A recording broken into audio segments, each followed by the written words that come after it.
छात्रों, आज विद्यालय से मैं निधि श्रीवास्तव संस्कृत की इस कक्षा में यूपी बोर्ड के कक्षा 10वीं के छात्रों का स्वागत करती हूँ। छात्रों, आज हम जिस विषय का चर्चा करेंगे या जिस विषय के ऊपर चर्चा करेंगे उसका मतलब है, उसका नाम है श्रीमद् भगवद गीता। तो छात्रों, जो प्रस्तुत पाठ है वो श्रीमद् भगवद गीता से संकलित किया गया है और प्रस्तुत पाठ का नाम है गीतामृतम, अर्थात गीता का अमृत। यानी गीता में जो भी श्लोक कहे गए हैं वो हमारे जीवन में अमृत के समान है। तो छात्रों, आप सभी को मालूम होगा, आप सभी ने महाभारत देखी है और आप सभी को मालूम है कि महाभारत के युद्ध के दौरान जो कुछ भी श्री कृष्ण भगवान जी ने अर्जुन को उपदेश दिए हैं उसी का सार गीता में दिया गया है। तो छात्रों, आज के इस अध्याय में हम आपको गीता अमृत के विषय में बताएंगे। तो उसको जानने के लिए आइए हम लोग देखते हैं क्लास 10 संस्कृत षष्ठा पाठा गीता अमृतम का प्रथमा पाठ। छात्रों, प्रस्तुत पाठ में श्लोकों का अन्वय और हिंदी भाषा में संदर्भ सहित व्याख्या के साथ साथ हमने विशेष पर भी प्रकाश डाला। छात्रों, आपको मालूम है कि गीता जो है, श्रीमद् भगवद गीता जो है, वो महर्षि वेद व्यास द्वारा लिखी गई है। तो आइए उसके बारे में हम लोग जानें। पाठ परिचय देख लीजिए। प्रस्तुत पाठ में संकलित श्लोक जो है वो श्रीमद् भगवद गीता से उद्धृत है। उद्धृत अर्थात लिए गए हैं। गीता महर्षि वेद व्यास द्वारा रचित अनुपम ग्रंथ है। अनुपम अर्थात अनोखा ग्रंथ महाभारत के 700 श्लोकों का संकलन है। यानी महाभारत से जो 700 श्लोक लिए गए हैं वही 700 श्लोक गीता में हैं। तो छात्रों, वासुदेव श्री कृष्ण द्वारा अर्जुन को दिया गया निष्काम यानी बिना किसी लालच के, बिना किसी भाव के, वो अर्जुन को निष्काम भाव से कर्म का उपदेश ही प्रधानतया ग्रंथ का प्रतिपाद्य विषय। अर्थात छात्रों, यहाँ पर वासुदेव श्री कृष्ण द्वारा अर्जुन को दिया गया निष्काम कर्म यानी बिना किसी लालच के आपको अपना कर्म करना चाहिए, बिना किसी फल की चिंता किए हुए आपको अपना कर्म करना चाहिए। कर्म करते रहना चाहिए, फल क्या होगा उसके विषय में नहीं सोचना चाहिए। हमको अपना काम हमेशा सच्चाई और ईमानदारी से करना चाहिए। तो उसी कर्म के उपदेश ही इस गीता में प्रधानतया यानी प्रमुख ग्रंथ का प्रतिपाद्य विषय है। समस्त उपनिषदों की सारभूत यानी इतने हमारी भारतीय सभ्यता में बहुत सारे उपनिषद और ग्रंथ हैं, तो उन सारे उपनिषदों की सारभूत गीता जो है वो भारतीय दर्शन की अमूल्य निधि है, अर्थात धरोहर है, पूंजी है, अनोखा संपत्ति है। भगवान के गुण, प्रभाव और मर्मों का वर्णन जिस प्रकार गीता में हुआ है उस प्रकार अन्य ग्रंथों में नहीं। ठीक है, वो ये बता रहे हैं छात्रों कि ये जो गीता है वो भारतीय दर्शन की अनोखी धरोहर है, अनोखी अमूल्यवान संपत्ति है। और इसमें जो भगवान के गुणों के और जो उनका प्रभाव होता है और जो उनका हृदय स्पर्शी मर्म होता है उसके बारे में जितना विस्तार से इसमें चर्चा किया गया है ऐसा किसी ग्रंथ और उपनिषदों में नहीं हुआ है भगवान के विषय में। इसमें एक भी वाक्य सदुपदेश से रहित नहीं है। मतलब गीता में हर वाक्य जो है वो एक अच्छा उपदेश हमको दे रहा है, तो सदुपदेश से रहित नहीं है। यह भारत के आध्यात्मिक ग्रंथों की परिणति है। यानी यह हमारा भारत के ग्रंथों में आध्यात्मिक ग्रंथ है और जिसके लिए स्वतः वेद व्यास जी ने कहा है, स्वतः अर्थात खुद से, स्वयं से महर्षि वेद व्यास ने कहा है कि गीता सुगीता कर्तव्या किमन्ये शास्त्र विस्तरे। क्या कहा है उन्होंने कि गीता सुगीता कर्तव्या किमन्ये शास्त्र विक्रयी। ठीक है, अर्थात वो कह रहे हैं गीता सुगीता यानी गीता का ही अभ्यास, कर्तव्य यानी मनन और गायन करना चाहिए। सुगीता यानी अच्छी तरह से गायन करना चाहिए। तो हमें हमेशा हमको गीता का ही अभ्यास और मनन करना चाहिए। अन्य विस्तृत शास्त्र और चर्चाओं से क्या लाभ, यानी कोई भी दूसरा प्रकार की चीजों के बारे में नहीं सोचना चाहिए और ना ही करना चाहिए। हमें केवल गीता का ही गायन मनन और चिंतन करना चाहिए। तो छात्रों आइए देखते हैं श्लोक नंबर 1 गीता अमृतम में क्या लिखा है। आप सब इस श्लोक के बारे में बहुत अच्छी तरह से जानते हैं, तो देखिए सुनिए ध्यान से। कर्मण्येवाधिकारस्ते मा फलेषु कदाचन मा कर्म फल हेतुर्भूमा ते संगोस्त व कर्मणि।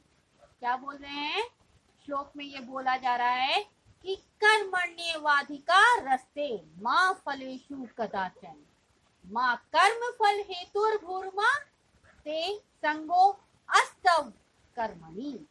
ठीक है छात्रों, नौ श्लोक का संलाप करने के लिए हमको अन्वय करना है और अन्वय करने के लिए ये सूत्र है कि कर्ता कर्म क्रिया और इनके विशेषण को अन्य विभक्तियों के साथ एक पंक्ति में नियोजन करना ही अन्वय। तो आइए श्लोक का अन्वय देखिए छात्रों। ते कर्मणि एव अधिकारः अस्ति फलेषु कदाचन मास्ति कर्म फल हेतु मा भू ते अकर्मणि संगः मा अस्ति। ध्यान से देख लीजिए छात्रों। ते कर्मणि एव अधिकारः अस्ति फलेषु कदाचन मा अस्ति कर्म फल हेतु मा भू ते अकर्मणि संगः मा अस्ति। नौ छात्रों, श्लोक का संलाप करने से पहले हमको संदर्भ लिखना है।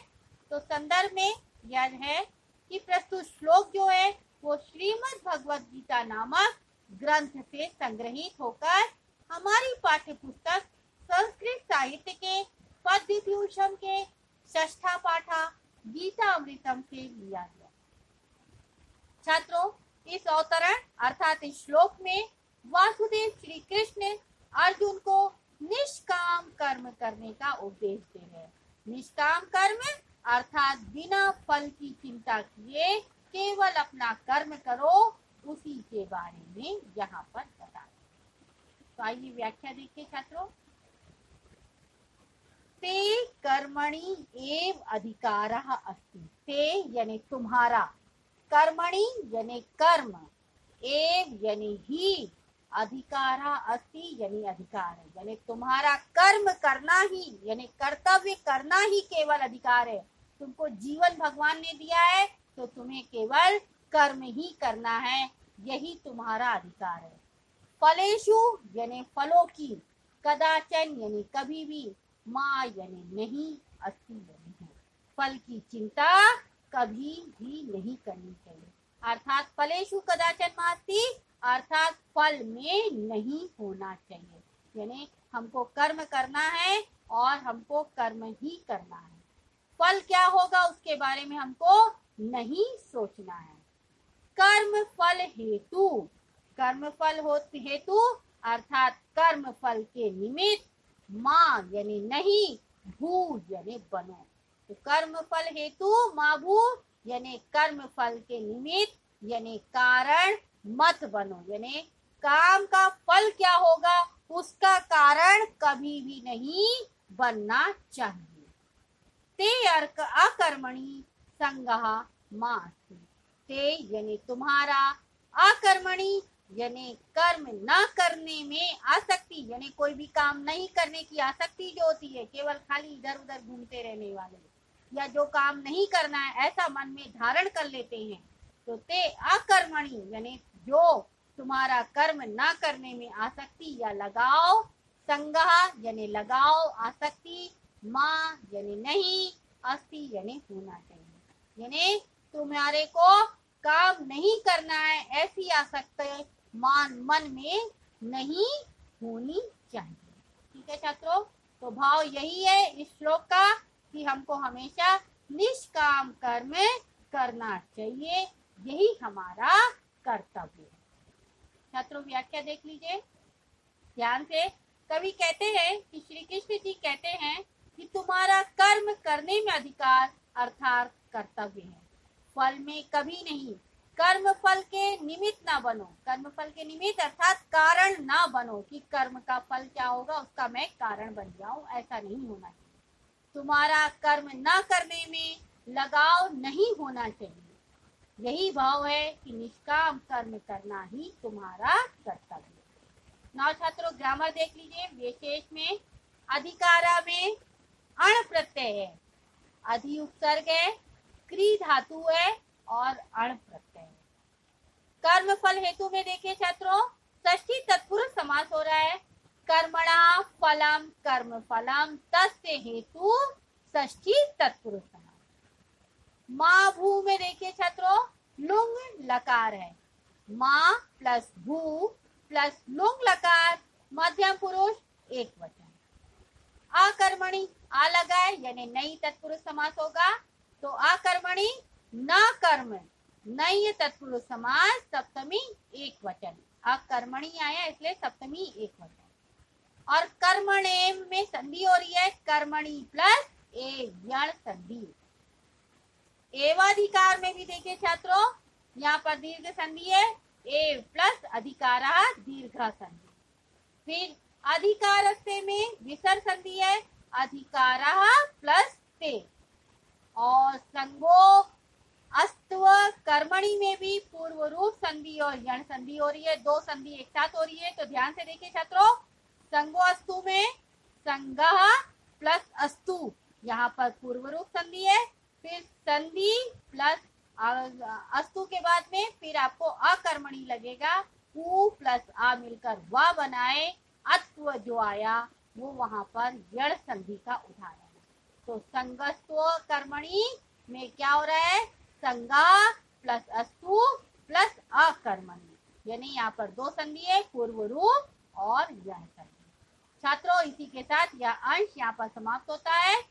छात्रों आज के इस अंश में आपने जाना कि महर्षि वेदव्यास द्वारा रचित श्रीमद् भगवद गीता से जो श्लोक है कर्मण्येवाधिकारस्ते, इसमें केवल कर्म करने की बात कही गई है।